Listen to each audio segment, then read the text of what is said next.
Hello friends, आज के इस ट्यूटोरियल में हम लोग सीखेंगे कि रिलेशनल डेटाबेस डिजाइन क्या होता है।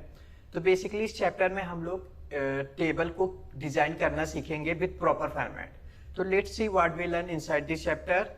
फर्स्ट है informal design guidelines for relational schema. Basically हमें 4 गाइडलाइंस दिए होंगे और वो 4 गाइडलाइंस को फॉलो करके हम लोग एक प्रॉपर टेबल फॉर्मेट करेंगे।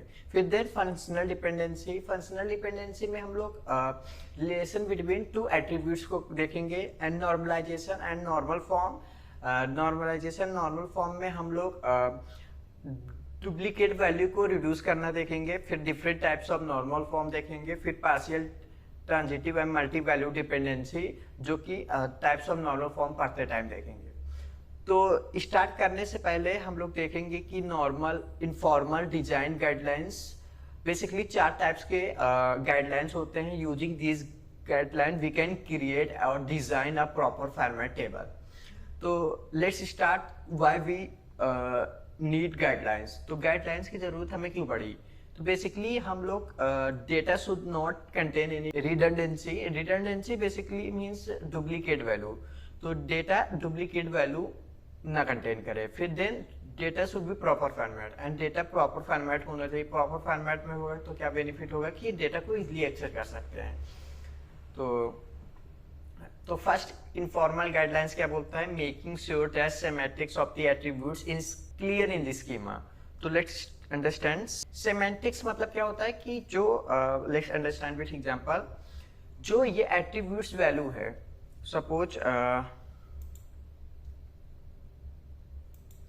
सपोज हमने एक टेबल का नेम बनाया स्टूडेंट। ये टेबल बनाया, टेबल में ये क्या है? एट्रीब्यूट्स हैं। तो ये सारे एट्रीब्यूट्स हैं।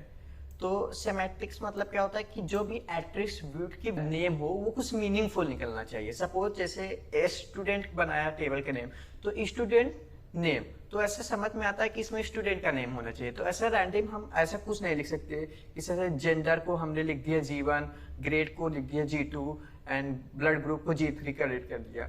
अगर ऐसे टेबल में हम लोग क्रिएट करेंगे तो क्या प्रॉब्लम क्रिएट होगा? तो सपोज हमने जेंडर लिया, तो जेंडर को सपोज हमने G1 लिख दिया इधर। तो सपोज जेंडर में हम लोग सभी फीमेल है, फीमेल फीमेल फीमेल, और सपोज G1 में भी फीमेल फीमेल कर दिए। सपोज कोई अननोन पर्सन आकर का टेबल आकर देखेगा तो समझेगा कि G1 मतलब फीमेल नहीं, G1 मतलब सब फेल हो चुके हैं, उसको ग्रेड भी ट्रीट कर सकता है। तो इस टाइप का प्रॉब्लम क्रिएट होगा। फिर सेकेंड, ये हम लोग का सेकेंड रूल कहता है कि design a relational schema so that it is easy to explain its meaning. ठीक है, हमें ऐसा एट्रीब्यूट्स नेम ऐसा डिजाइन करना है जो इजीली उसका नेम मीनिंग से समझे। सेकेंड है do not combine attributes from multiple entity type and relation type into single relation. तो बेसिकली क्या है? सपोज ये सेकंड टेबल मैंने जो हमको देख रहा है उसको बनाया टीचर के नेम से। ये सेकंड टेबल का नाम है teacher and these are attributes, S attribute.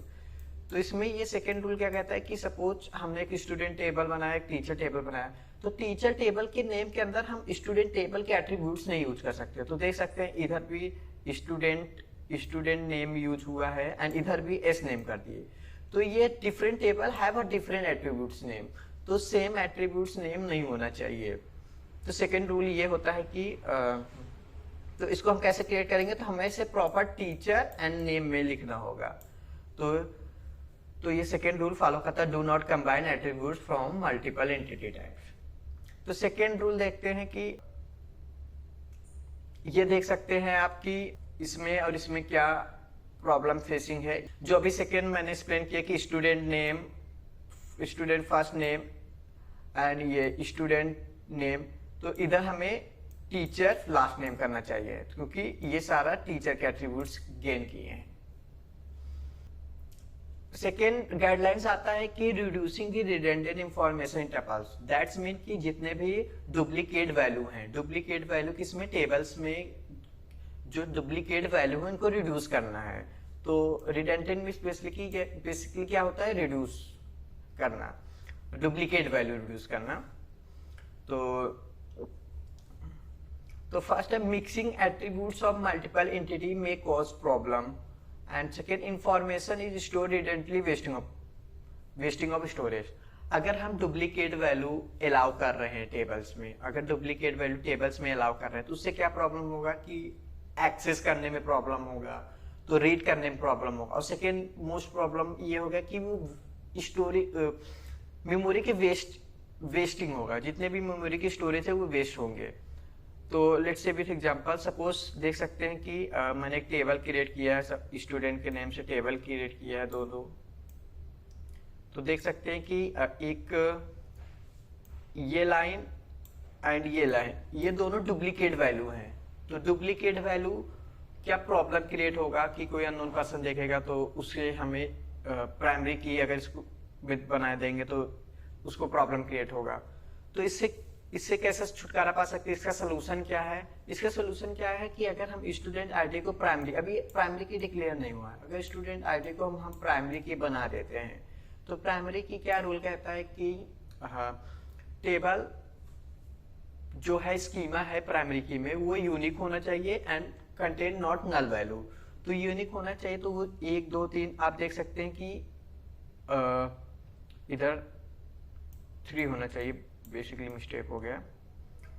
Suppose आप देख सकते हैं ये डुप्लीकेट वैल्यू कंटेन कर रहा, डुप्लीकेट वैल्यू कंटेन कर रहा, तो अगर इसको प्राइमरी की बना देंगे तो ये ऑटोमेटिक एक कंप्लीटली रो रिड्यूस कर देगा। तो इससे हम लोग ये सोल्यूशन हो सकता है। सेकेंड है कि problem with update anomalies. Anomalies basically क्या करता है कि जो भी प्रॉब्लम्स क्रिएट करेंगे, एनोमलीज बेसिकली प्रॉब्लम्स को कहते हैं, जो भी प्रॉब्लम्स क्रिएट करेंगे, इंसर्शन, डिलीशन, मॉडिफिकेशन, तो उससे हम लोग को प्रॉब्लम क्रिएट होगा। तो let's C with example second table को देखेंगे। सपोज हमने इसमें कुछ इंसर्ट कर रहे हैं, सपोज हमने, आप देख सकते हैं 1 2 3 4 रो हमने इंसर्ट किया है। सपोज हमने इधर इंसर्ट किया क्या, कोर्स को इंसर्ट कर दिया। सपोज एक एआई का कोर्स हमने नया इंसर्ट कर दिया। जब एआई का कोर्स इंसर्ट किया तो क्या हुआ, फैकल्टी भी इंसर्ट कर दी हमने, ये भी इंसर्ट कर दिया एंड कोर्स आईडी भी इंसर्ट कर दिया। तो इससे क्या प्रॉब्लम होगा कि कोर्स तो इंसर्ट हो गए हैं बट स्टूडेंट अभी इनरोल किए ही नहीं, तो इनरोल नहीं किए तो इधर क्या होगा, नल वैल्यू हो जाएगा, तो इधर नल वैल्यू कंटेन हो जाएंगे। लेकिन इस केस में क्या है कि स्टूडेंट आईडी को हम लोग प्राइमरी की बनाकर रखे हैं, तो प्राइमरी की क्या कहता है कि can't contain any null value, तो ये प्रॉब्लम क्रिएट हो गया। सेकेंड क्या प्रॉब्लम है, डिलीट एनोमलीज। सपोज हमने कोई भी स्टूडेंट, सपोज हमने राम को रिस्ट्रिकेट कर दिया कॉलेज से, तो रिस्ट्रिकेट कर दिया तो हम लोग आराम से प्राइमरी की को एक्सेस करके ये पूरा रो को डिलीट कर, ये को रिस्ट्रिकेट कर देंगे, डिलीट कर देंगे। लेकिन इसमें क्या प्रॉब्लम आता है कि अगर हम राम को रिस्ट्रिकेट करेंगे तो course ID, course name, faculty name, salary, ये सभी पूरा रो के डेटा को डिलीट कर देंगे। तो इससे हम लोग फिर दोबारा वो एक्सेस करने में प्रॉब्लम होगा या एक्सेस नहीं होगा, तो ये इस टाइप का प्रॉब्लम डिलीट में आएगा। एंड लास्ट है मॉडिफिकेशन एनोमली। सपोज हमने कोई मॉडिफिकेशन किया कि हमने सैलरी जो है इसको मैंने 30,000 से 30 लाख कर दिया, तो 30,000 से अगर 30 लाख कर दिया तो इसमें क्या प्रॉब्लम है, due to faculty ID. Faculty ID से क्या problem, due to faculty ID ये पूरा जो है जितने भी F1 आईडी है, जितने भी F1 आईडी है सबके सैलरी चेंज हो जाएगी, सबके 3 से कितने हो जाएंगे, 3 लाख जितने भी हो जाएंगे सबके सैलरी चेंज होंगे, 30,000 से 3 लाख में कन्वर्ट हो जाएंगे। तो ये प्रॉब्लम आ सकता है मॉडिफिकेशन का। तो इसका सोल्यूशन क्या निकला, इसका सोल्यूशन क्या है कि अगर हम लोग student ID and student name को एक सेपरेट टेबल में क्रिएट करें एंड देन कोर्स आईडी को, कोर्स नेम को एक सेपरेट टेबल में and faculty ID, faculty name and salary को एक सेपरेट टेबल में, तो सेपरेट टेबल में क्या बेनिफिट रहेगा, अगर हम कोई स्टूडेंट को रिस्ट्रिकेट कर रहे हैं तो इजीली रिस्ट्रिकेट होगा, तो उससे कोई इफेक्ट नहीं पड़ेगा कोर्स आईडी, फैकल्टी आईडी में। या कोई कोर्स ऐड कर रहे हैं या फैकल्टी को सैलरी इंक्रीज कर रहे हैं तो इजीली हम लोग एक्सेस कर सकते हैं। फिर नेक्स्ट देखें, reducing null value in tuples. Tuples क्या है, टुपल्स बेसिकली ये रो जो है, ये रो को टुपल्स बोलते हैं, दीज आर रो, तो ये रो को हम लोग टुपल्स बोलते हैं। तो tuples reducing null value in tuples, try to write less number of null value. जितना हम ट्राई करेंगे कि less number of null value लिखें टेबल में, उतना हम लोग के लिए बेनिफिट होगा। क्या बेनिफिट होगा कि फर्स्ट की storage, wasting of memory storage नहीं, जो भी वेस्टिंग ऑफ स्टोरेज होगा वो नहीं होगा। सेकेंड है इजिली एक्सेस करने के लिए भी काम देगा। लेट्स सी, सपोज हमने कोई कोर्स लॉन्च किया, डीबीएमएस कोर्स 1 कोर्स 2। सपोज हर्ष प्रतीक तन्मय तने ने एक डीबीएमएस कोर्स लॉन्च ले लिया, इनरोल किया, एंड आयुष आचल जीविका ने WT ले लिया। तो बाकी सब जितने भी ये कोर्स है सब में नल नल नल, तो देख सकते हैं ऐसा बहुत सारे स्टूडेंट है, तो बहुत सारे नल वैल्यू कंटेंट कर लेगा। तो इसके क्या सोल्यूशन है कि हम लोग एक नया टेबल सेपरेट कर लें, student ID, student name and course 1 एक टेबल में रखेंगे, एंड सेकेंड टेबल की student ID, student name and course 2 एक सेकेंड टेबल में।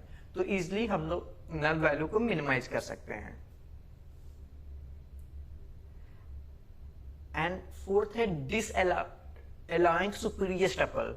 तो सुपीरियर टपल क्या होता है कि जो एक्स्ट्रा डेटा जो आते हैं, जो एक्स्ट्रा डेटा कंटेन करते हैं टेबल के अंदर, उसको सुपीरियर टपल बोलते हैं। तो let's say superior tuple are those row in a table which occur as a result of joining two tables with common attributes in a wrong manner and they are extra tuples that might be not required। ठीक है, तो basically superior tuple जो table को join करने के बाद generate होता है, मिलना था, जिसका कोई भी रिक्वायरमेंट नहीं है। तो सपोज हमने एक एट्रीब्यूट से ग्रीक फॉर ग्रीक, तो बेसिकली ये टेबल हमारा प्रॉपर करेक्ट टेबल है। तो एंड सेकेंड है Greek for Greek and for Greeks Greek. तो देख सकते हैं कि ये फॉर जो है, ये एक रूल होता है सुपीरियर टपल में, जब दो टेबल को ज्वाइन करते हैं तो ये कॉमन एट्रीब्यूट्स होगा तभी हम ज्वाइन करेंगे, नहीं तो ज्वाइन करेंगे नहीं। तो गीक्स एंड गीक्स ये दोनों अलग एट्रीब्यूट्स हैं। कैप्स देख सकते हैं, लोअर केस में है, वो अपर केस में है। तो देखिए, तो A1 B1 एंड C1 एक ये एक टेबल जनरेट कर दिया, and A1 B1 and C2 एक ये हो गया, A2 B1 एंड C1 एक ये हो गया, and A2 B1 and C2 एक हो गया। बट हम लोग को टेबल में कैसा होना चाहिए कि A1 B1 and C1, A2 B1 and C2। तो ये दो देख सकते हैं कि दो एक्स्ट्रा डेटा आ गया जिसका कोई रिक्वायरमेंट नहीं है, तो इसको हम लोग सुपीरियर टपल कहते हैं। तो इसी से 4 फॉर्मल गाइडलाइंस खत्म होते हैं। तो नेक्स्ट देखेंगे फंक्शनल डिपेंडेंसी क्या होता है। Basically functional dependency is a relationship that exist between two attributes. Attributes जानते हैं क्या होता है हम, एट्रीब्यूट्स तो ये एग्जिस्ट करता है दो एट्रीब्यूट्स में। तो वो कौन से दो एट्रीब्यूट्स बेसिकली रहते हैं, प्राइमरी की होता है, नॉन प्राइमरी की। प्राइमरी की क्या होता है, जो unique and null content, unique value contain करता है, नॉट नल। तो यूनिक कंटेन करता है प्लस नॉट नल। तो नॉट नल ये प्राइमरी की होगा। इसके अलावा जो भी बाकी सब एट्रीब्यूट्स होंगे उसको नॉन की एट्रीब्यूट्स बोलते हैं या नॉन प्राइमरी की एट्रीब्यूट्स होते हैं। तो लेट्स से इसको हम लोग इस टाइप का फॉर्मेट होता है, एक्स एरो वाई। जो लेफ्ट साइड है इसको फंक्शन डिपेंडेंसी को डिटरमिनेंट कहते हैं और राइट साइड को डिपेंडेंट बोलते हैं। तो x ऐसे भी बोल सकते हैं, x डिटरमाइंस y या y डिटरमिनेंट बाय x। तो ये एग्जांपल हो गया कि एक एम्प्लॉय आईडी जो कि डिटरमाइंस कर रहा है एम्प्लॉय नेम को। तो इस टाइप को रिलेशन को हम लोग फंक्शनल डिपेंडेंसी कहते हैं। तो types of functional dependency basically दो टाइप्स के होते हैं, एक ट्रिवियल फंक्शनल डिपेंडेंसी, एक non trivial functional dependency. Trivial dependency क्या होता है कि वो खुद का सबसेट होता है। तो सपोज जैसे हमने एक देख सकते हैं एक स्टूडेंट आईडी बनाया, तो स्टूडेंट आईडी जो होगा वो डिटरमाइंस करेगा किसको, स्टूडेंट आईडी को, क्योंकि ये खुद का सबसेट होता है, स्टूडेंट आईडी को डिटरमाइन करेगा। ठीक है। The following dependency also A to A, B to B, ठीक है, तो खुद को सबसेट होता है, तो खुद को डिटरमाइन करता है। एंड जब भी हम इसके दो ट्रिवियल के अगर हम लोग इंटरसेक्शन लेते हैं, तो अगर इंटरसेक्शन लेंगे तो क्या होगा, कभी भी नल वैल्यू नहीं आएगी, कभी भी 5 वैल्यू नहीं आएगी। क्यों? क्योंकि सेम के ही इंटरसेक्शन बेसिकली कॉमन, दोनों में कॉमन क्या, तो कभी भी नल वैल्यू नहीं आएगी। सेकेंड है non trivial dependency. Non trivial dependency वो सबसेट नहीं होता है, मतलब दो डिफरेंट टाइप के एट्रीब्यूट से डिटरमाइन करते हैं। Suppose A determines by B, तो ये कंप्लीट नॉन ट्रिवियल होता है। And when A intersection B is null, कभी भी इंटरसेक्शन ए एंड बी का लेंगे तो हमेशा नल आएगा, क्योंकि वो दो डिफरेंट एट्रीब्यूट्स के टेबल को देख रहे हैं। एंड स्टार्ट होता है next topic normalization. Basically normalization proposed किया गया ईएफ कोड, एक साइंटिस्ट नाम है जो फादर ऑफ डीबीएमएस है। Normalization basically it's a technique और method to reduce duplicate value from a table. Basically normalization में हम लोग first form, second form, third form, BCNF Codd and fourth fifth form, basically इन form से हम लोग table को डुप्लीकेट वैल्यू को रिड्यूस करना देखेंगे, प्रॉपर डिजाइन करना सीखेंगे। तो क्या करता है, it's a technique to method to reduce redundancy value from a table and minimise the insertion deletion update anomalies. जो इंसर्शन डिलीशन पे प्रॉब्लम आता है उसको मिनिमाइज करेगा। तो let's say different normal form are first normal form, second, third Boyce Codd normal form, fourth and fifth normal form.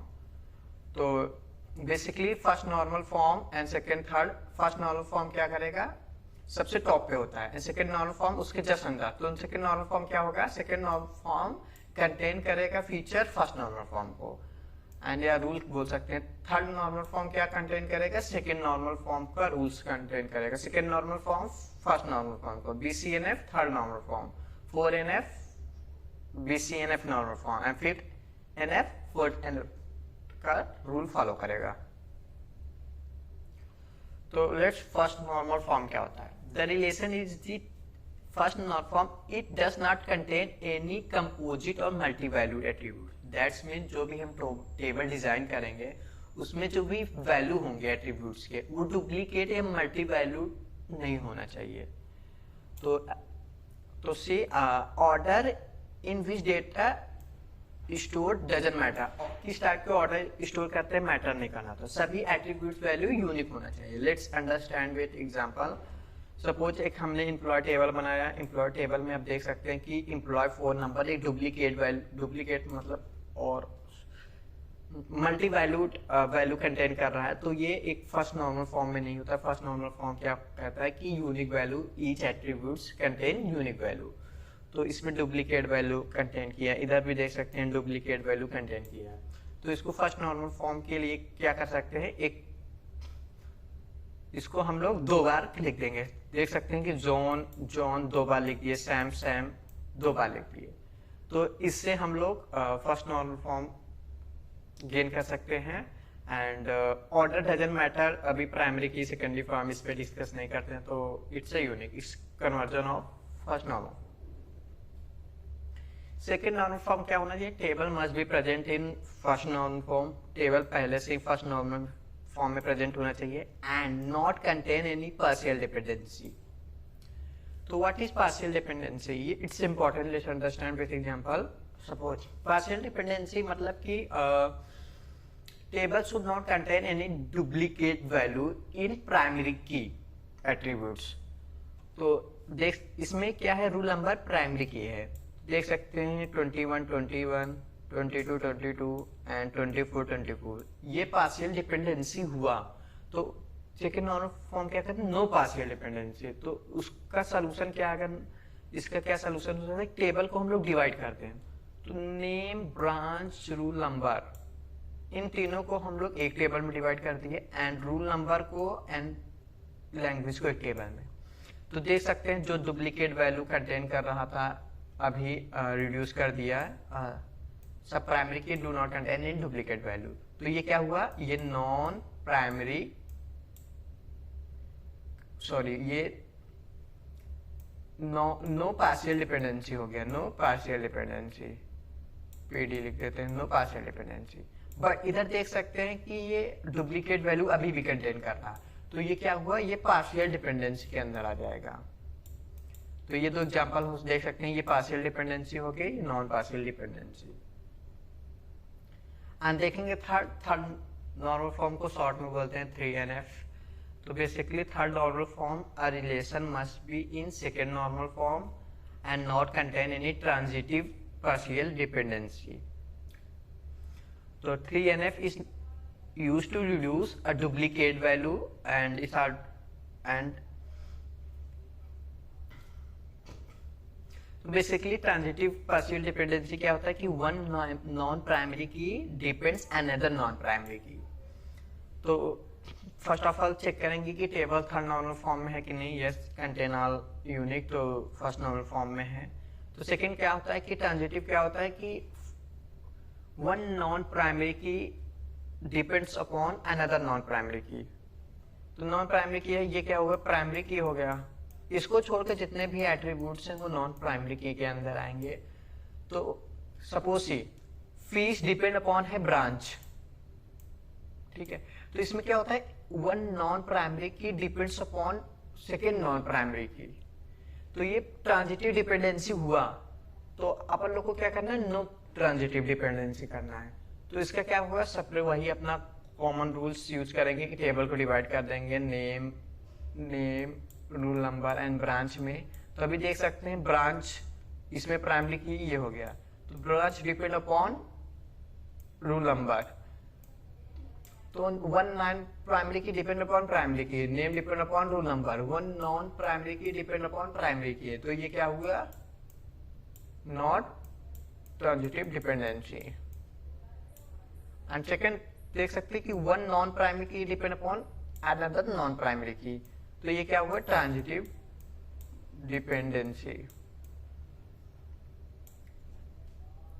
Next, boys code normal form, it's a advance version of third normal form and it's a stricter than third normal form. तो the table should be third normal form होना चाहिए, table third normal form में present होना चाहिए। And table is in BCNF every functional dependency x determines y, x is a super key of the table।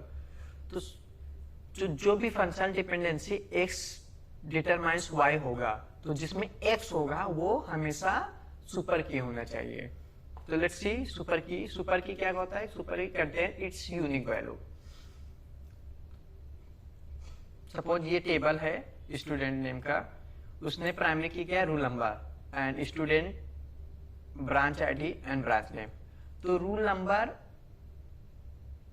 Determine student name, तो roll number determine student name, जो x है ये y हो गया, तो x must be unique value. तो x में सभी यूनिक वैल्यू हैं, यस करेक्ट, विनेश कहते हैं। x रूल नंबर क्या, सुपर की हुआ, इधर ऐसा नेम लिख देंगे। Branch ID determine branch name, तो ये x हो गया, ये y हो गया। तो सी x क्या हो गया, सुपर की, चेक सुपर की है क्या, बट इस कंटेन डुप्लीकेट वैल्यू, तो ये सुपर की नहीं हुआ। तो इसका सोल्यूशन क्या है, टेबल को सेपरेट कर लेंगे एंड जो डुप्लीकेट वैल्यू है उसको एक बार रिमूव कर देंगे। तो अभी देख सकते हैं कि इधर डुप्लीकेट वैल्यू नॉट कंटेन और इधर भी duplicate value not contain. And next fifth normal form, sorry fourth normal form क्या है, fourth normal form, a table must be present in Boyce Codd normal form होना चाहिए and no multi value dependency. तो multi value dependency क्या होता है, two non primary key depends upon primary key, more than two non primary key depends upon primary key, तो ये multi value dependency के अंदर आएगा। तो सी इधर ये प्राइमरी की हो गया, ये दो नॉन प्राइमरी की हो गए, तो देख सकते टू नॉन प्राइमरी की, to non primary key depends upon primary की, दो नॉन प्राइमरी की डिपेंड्स है प्राइमरी की, तो ये मल्टी वैल्यूड डिपेंडेंसी के अंदर रहेगा। तो हमें क्या करना है, तो इसे नो मल्टी वैल्यूड डिपेंडेंसी के अंदर लाना है। तो इसका क्या सोल्यूशन है, टेबल को डिवाइड कर दिए, स्टूडेंट आईडी एंड कोर्स के एक टेबल में जनरेट कर दिए एंड स्टूडेंट आईडी हॉबी को। तो अभी देख सकते हैं one non primary key depends upon one primary key, तो ये फोर्थ नॉर्मल फॉर्म फॉलो करेगा। ये जरूर चेक करेंगे, table must be present in Boyce normal form, there no multiple dependency. अगर इस वीडियो के आप नोट्स चाहते हैं तो कमेंट में थम्स अप करें। Thank you for watching and subscribe my YouTube channel.